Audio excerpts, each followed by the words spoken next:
and your perspective, but most especially thank you for your friendship in the House and the leadership that you show on environmental issues and many others. Let me just, if I could, wrap it up by also thanking Senator Miller at the state level for his support of these issues on the state level. The last thing I wanted to do is read a letter when I was in the heat of the battle in the Armed Services Committee and wanted a strong national security voice to weigh in on why my amendment was so important.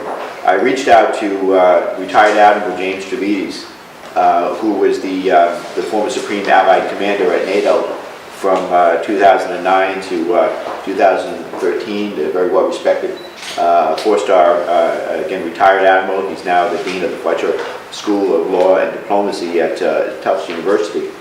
But on very short notice, he provided me a very strong statement, a very strong letter, and I'll read just in part. It said, "Climate change continues to be a long-term threat to United States national security strategy. We cannot ignore the impacts of our changing physical environment, and we must act now to ensure that the Department of Defense remains mission resilient. The challenges posed by a warming globe are far-reaching. For example, as more shipping traffic traverses the globe on near polar routes in the Arctic, the risk for environmental damage and regional conflict increases sharply. Should the United States fail to make strategic changes aimed at addressing this rapidly shifting region, we could be at significant disadvantages to states that are already acting to assert their dominance in these newly navigable waters. Additionally, as sea levels rise and desertification becomes more common, both coastal and landlocked military installations are placed at risk, affecting training, mission resiliency, and combat readiness. These climatic upheavals can also put the stability of other nations at risk, potentially leading to more resource-driven conflict.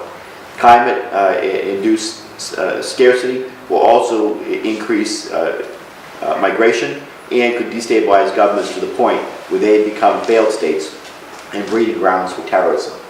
Only by taking concrete action can we truly understand and mitigate this threat."